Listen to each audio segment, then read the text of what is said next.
Live from downtown Detroit, home of WDIV and Click on Detroit, Local 4 News at 6 starts now. Risking both an accident and exposure to COVID-19, it's double the danger in a new incident of drifting in Detroit.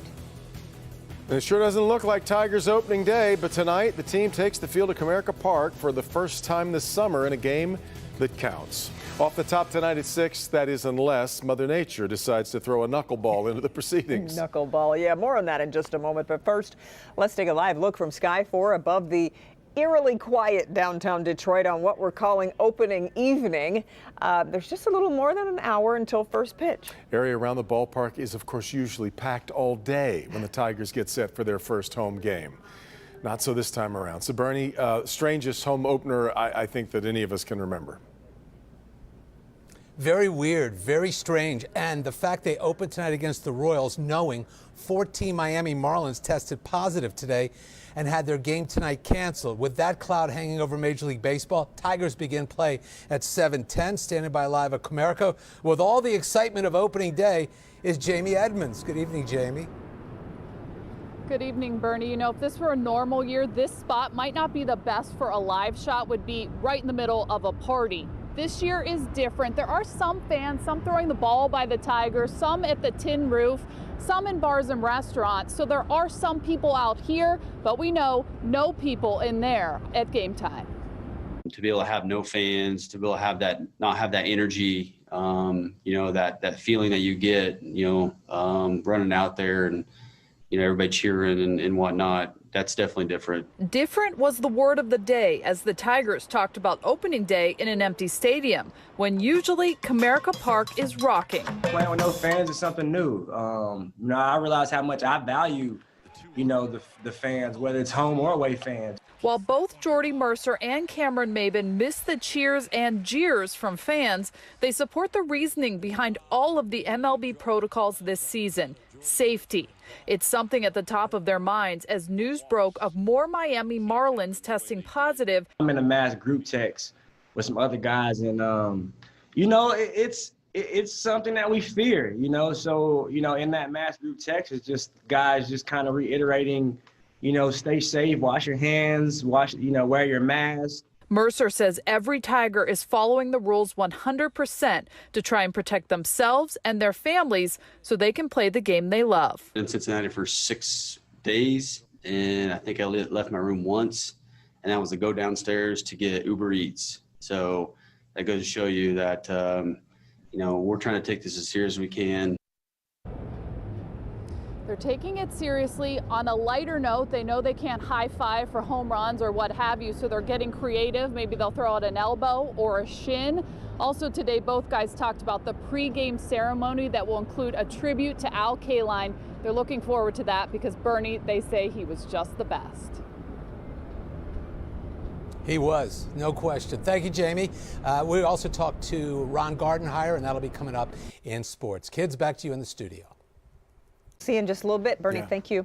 Well, the tailgating is still happening. It's just happening outside people's homes. Steve Garagiola shows us some of the best improvising that's going on to try to keep opening day traditions alive. Steve? In our new reality, we have discovered virtual learning, virtual meetings, virtual shopping. So why not a virtual opening day? Some fans have come down to Comerica Park today. The Tiger Shop is open, but that's as close as any fan will get to inside Comerica Park. Still, they wanted to be here. Usually on opening day, there's a lot of fans. I've only run into a couple, and that's been really tough. Of course, we'll watch it like at a sports bar or something like that. Joe DeMilner and his neighbors did a virtual season opener last Friday, and they'll do it again tonight for the home opener. We're a pretty social neighborhood over here. We do a lot of things together, and we've had outdoor movie nights and some other sporting events. So I thought, you know, let's get together for the baseball game and do it outside where we can, you know, be at a safe distance and all that stuff. Coronavirus has forced everyone to find new creative ways to do pretty much everything, including opening day. You know, I've got a truck, and a couple of the guys in the neighborhood have trucks, and let's put them in the driveway, put the tailgates down, and bring the grill around, cook up some food, brought a TV out of the basement, set it up on the back of the truck. Everybody spread out in the yard and watched the game and ate food and had a few beers and watched some Tigers. Because in the D, the Tiger opener is tradition. It's a nice excuse to have your neighborhood get together instead of trying to coordinate getting downtown and figuring out or sneaking away from work. We don't have to sneak away. And this year it's going to be the first one doing it at 7 o'clock at night. So now we have to go to work today and we can watch it tonight. And if it rains? We'll just pull the trucks in a little bit more in the garage, cover that TV up. Go Tigers! I'm Steve Garagiola, Local 4. Well, of course, the last thing anyone wants tonight is rain. And yet, Ben, what say you? I can tell you, the one good thing about having an opener in July is we can safely scratch snow off of the forecast because we have seen flakes on opening day before, but not tonight. It's rain, and here's Storm Tracker 4. The more robust areas that we're watching continue to be in the north zone, and then you follow this line a little bit further south, and it really falls apart across southern portions of Michigan, although not in parts of northern Ohio. That's where we have seen most of the wave of wet weather earlier today. But closer to home, it is just a few sprinkles that are out there, and I think that'll be the case as we go forward tonight. In fact, it's likely going to be early in the game if we see it. Does not look like it's going to be enough to slow things down or especially rain them out over Comerica. Isolated shower or storm possible mainly in the north zone this evening. We do have another shot midweek to see some brief showers. Otherwise, it's cool temperatures next week. And you can follow tonight's opening night forecast on the Local Forecasters app. Take us with you if you're going to the watch it in the driveway or downtown. Here, it's free in your app store by searching WDIV, guys. Okay, Ben, thank you. Well, today's coronavirus numbers from the state have taken a small move in the right direction. Last week, the number of new COVID-19 cases in Michigan was consistently in the 500s. Well, today it's 488. Tragically, however, 5 more people have died of the virus in our state. And we've just learned the number of DPSCD summer school students who've tested positive for COVID has risen by 1 in the latest round of testing. Last week, you may remember, we knew of 2 positive tests. Now, out of 359 students tested, 3 are positive. Governor Whitmer is set to hold a coronavirus briefing tomorrow, her first since July 15th. As if the threat of COVID-19 wasn't bad enough, some people are choosing to double their danger by gathering for so-called drifting in Detroit. The latest example shows people standing close together, not wearing masks, and risking being hit by out-of-control cars. Local 4 defender Sean Lay live with more, including how police are trying to address it. Sean? Devin, police saying today some violent crimes are also linked to those impromptu car shows, so they formed the brand new Drifting and Drag Racing Task Force. It's only 2 weeks old so far.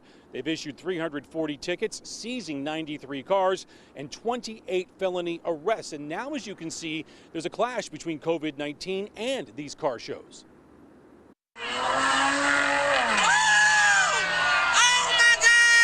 Video going viral on a site called Stupid, and everyone is talking about it. 2 this morning, Livernois and West Warren, a driver doing donuts loses control. Detroit police say 4 people watching were hit, 2 tonight in critical condition.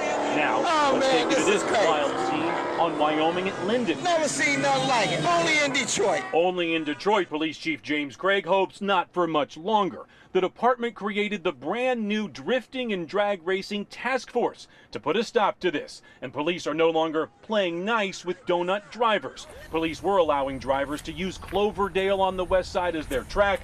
Tires piled up, a Trans Am left behind. Police say it's gotten out of control. We have backed off because our message is clear. We will not tolerate it. Richard Martin backed way off when he couldn't get home. This scene shutting down the intersection. What he noticed, the crowds watching. There is no mask. And, and people hollering, and which, sends it out even further. Also noticing the city's chief public health officer, Denise Fair. This is pretty scary. So you don't know who has COVID and who doesn't, which is why if you are not able to practice social distancing, you have to wear a mask. Back here live, that top video we showed you, Livernois and West Warren, where 4 people were hit, leaving 2 in critical condition. Devin, police tonight hoping someone can lead them to that driver and that car tonight. Back to you. And now a zero tolerance policy from police on this, we're hearing. You'll remember Chief Craig offering the olive branch, meeting with car groups that love this kind of thing. Yeah. Deciding on a out-of-the-way street that was blocked off. He said others just took to the street, so they've got to get them off the street. Yeah. It's just too dangerous, and now the crowd's coming in. Sure is. All right, Sean. A local family and police in Livingston County are hoping you can help get justice for a teen who's in critical condition after a hit and run. It happened in Iosco Township just southwest of Howell. The teen was riding a bicycle near Bull Run Road and Munsell Road when someone hit him and sped away. Victor Williams has more on the investigation and how the 17-year-old is doing tonight. Well, we're told this 17-year-old had so much to look forward to with the bright future, but all that's going to have to slow down now after he was the victim of that hit-and-run accident. His family, his parents especially, are downright frustrated. Somebody hit him and didn't stop. It's a question Tammy Higgins has been asking herself over and over again after her son was hit Sunday night while bike riding on Bull Run Road following a day of fishing. My son's back tire of his bike was all the way to where the seat is. Witnesses say it was a newer modeled white Ford F-150 that hit Lewis and then crashed. Apparently the driver spoke to people nearby and decided to keep on driving. They got themselves out of the ditch and they took off. From a U of M hospital room, Lewis's parents, Tammy and James, gave an interview that was hard for the two to get through. Although the 17-year-old is alert, he still has some pretty brutal injuries to get over. And he has a fractured pelvis. He has 2 broken bones in his ankle. His hip is going to need possibly those prosthetic or those kind that, a titanium one or whatever. Lewis's father, James, says the teen has already seen 15 doctors. It's been very surreal, I think. It's hard to see your son like this. But we are very grateful for the staff at U of M. The recovery will be long, but at least Lewis is still here. In the meantime, while the teen is recuperating, his mother has a message for the driver. If it was your loved one, your son, your brother, what would you want someone to do for them? And we're told that Lewis was planning on attending Eastern with the scholarship. If anyone knows anything about that newer model F-150, call the Livingston County Sheriff's Department immediately. Victor Williams, Local 4. All right, Victor. A day of mourning continues in Washington tonight. Civil rights icon and U.S. Congressman John Lewis making his final trip to the U.S. Capitol.